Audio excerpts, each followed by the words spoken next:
In a land of towering mountains and vast, sun-kissed savannas, there lived a young princess named Amara. Her laughter was the melody of the morning birds, and her spirit was as free as the wind that swept across the plains. But a dark shadow fell upon her kingdom. Invaders came, their flags like thunderclouds on the horizon, and Amara's world was shattered. She was taken captive, her royal lineage a secret buried deep within her heart, and sold into servitude in a distant, cold kingdom. The castle was a fortress of stone and silence, a world away from the warmth of her home. Forced to serve as a maid, Amara's days were filled with endless chores and the sharp sting of cruelty. The other servants, suspicious of her dark skin and graceful bearing, whispered behind her back. The royal family she served treated her as less than human, a mere shadow flitting through the cold, echoing halls. Loneliness was her constant companion, and her only solace was the memory of her homeland, a flickering candle in the storm of her despair. She clung to the stories her mother had told her, tales of their ancestors, the great queens and wise women who knew the secrets of the earth. Yet, even in the bleakest of winters, a flower can find a way to bloom.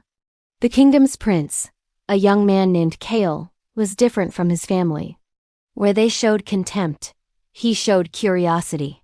Where they were cruel, he was kind. He saw past her servants' rags to the fire in her eyes, the untamed spirit that refused to be broken. Their conversations began in secret, whispered in moonlit gardens and quiet libraries. He spoke of his duties and his dreams for a better kingdom. She, in turn, shared the wisdom of her people, the beauty of her lost home. A bond formed between them, delicate and strong, a love that defied the rigid walls of class and prejudice. For the first time since her capture, Amara felt a spark of hope. But fate, it seemed, was a cruel master. War erupted on the kingdom's borders, and Prince Kale, ever the dutiful son, rode into battle at the head of his army. The days that followed were a blur of fear and anxious waiting for Amara. Then the news came, a devastating blow that struck her harder than any physical punishment. The prince was returning, not in triumph, but on a stretcher, grievously wounded, his life hanging by a fragile thread. The royal physicians, with all their learned books and expensive potions, shook their heads in defeat. They could do nothing more. The prince was dying. As despair settled over the castle like a shroud, a fierce resolve ignited within Amara. She would not let him die. She would not let the only light in her life be extinguished.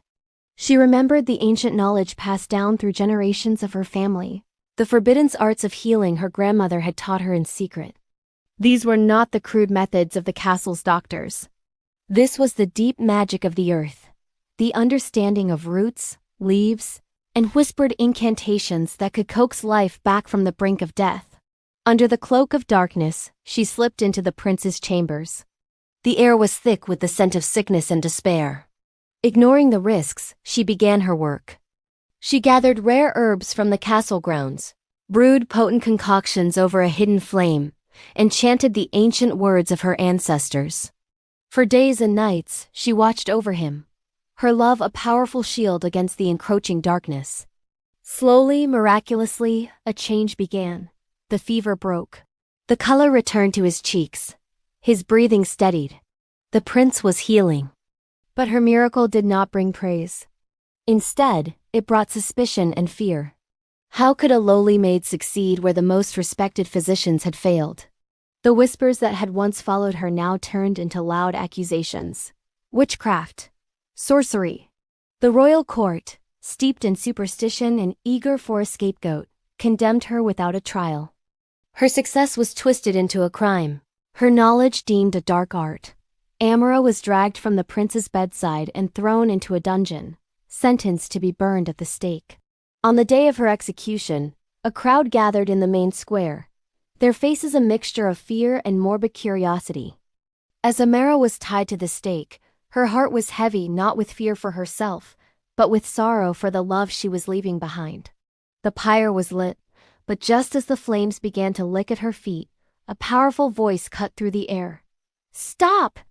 All eyes turned to see Prince Kale, weak but standing tall, supported by his guards.